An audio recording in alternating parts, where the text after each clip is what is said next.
Yannis Kokos. Je dois dire qu'il y a une chose extrêmement importante, c'est que cette œuvre de Rossini, Guillaume Tell, soit donnée pour la première fois au Japon. C'est une œuvre très rare qui était assez peu montée sur les plateaux en général parce qu'elle est compliquée.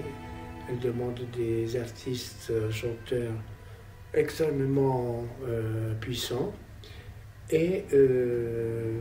musicalement c'est une œuvre extrêmement complexe et intéressante.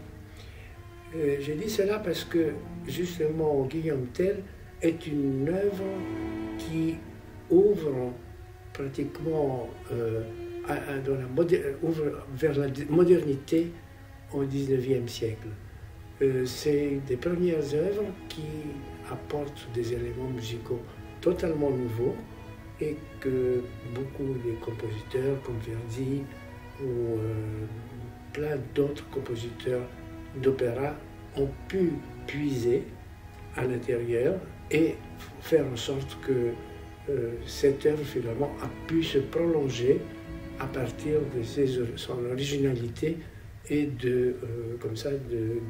d'engrainer des magnifiques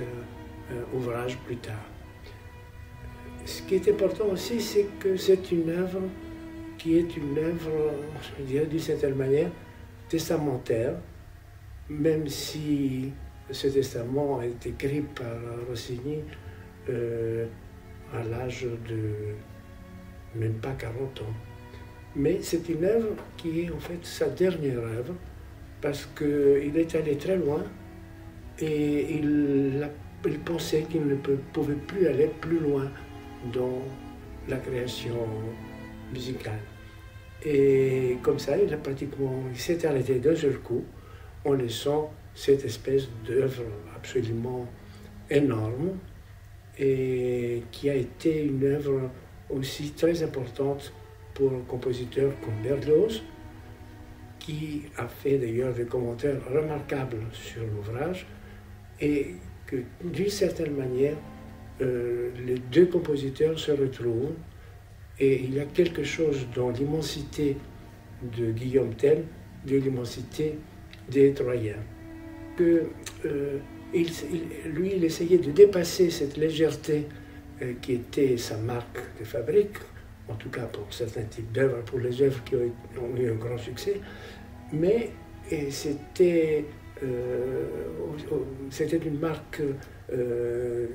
où cette profondeur qu'il voulait donner n'était pas tout à fait suivie par une légèreté et une écriture un peu emphatique du livret. Mais justement, c'est ce qui est formidable, c'est qu'on arrive à voir un thème qui est un thème toujours présent, et en cela l'œuvre est importante aussi, c'est qu'il y a une dimension contemporaine, parce qu'en fait il s'agit d'une occupation d'un pays par un autre. Là il s'agit de l'Autriche, enfin d'Allemagne, qui au Moyen-Âge occupe la Suisse d'une manière violente, et puis il y a une révolte de la population, surtout une population agricole, qui en fait à un moment se débarrasse du tyran. Et cette dimension est une chose, je crois qui est d'ailleurs malheureusement éternelle, et il me semble que que je souhaiterais, qu'on souhaiterait faire avec le spectacle, avec la présentation du spectacle, c'est de faire que le temps, d'une certaine manière, n'existe pas. C'est-à-dire que c'est une œuvre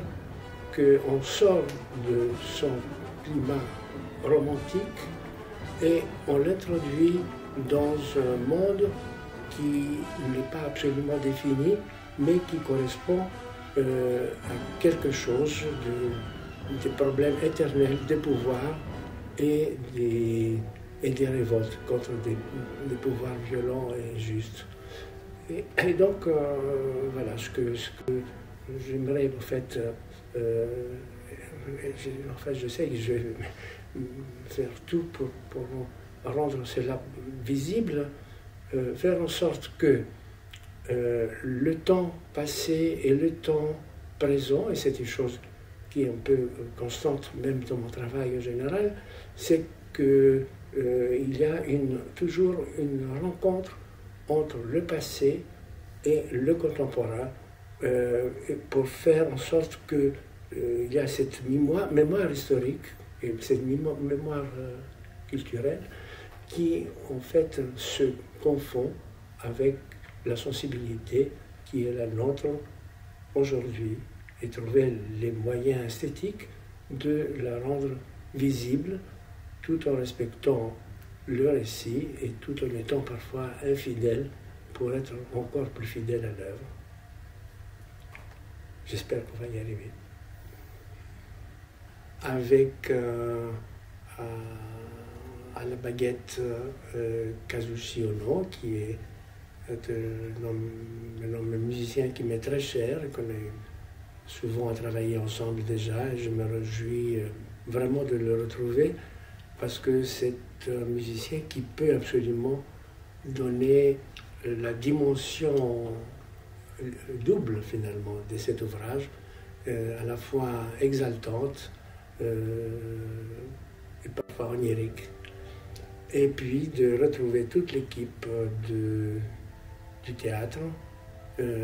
qui est une équipe qui m'est très chère depuis le dernier travail que nous avions fait d'une manière très particulière, qui était le Rossignol et Yolanta. Et finalement, cette manière de faire ce spectacle, pas en direct, c'est-à-dire de le faire à travers des moyens techniques, donc à partir de la vidéo, a finalement, d'une certaine manière, fait que nos liens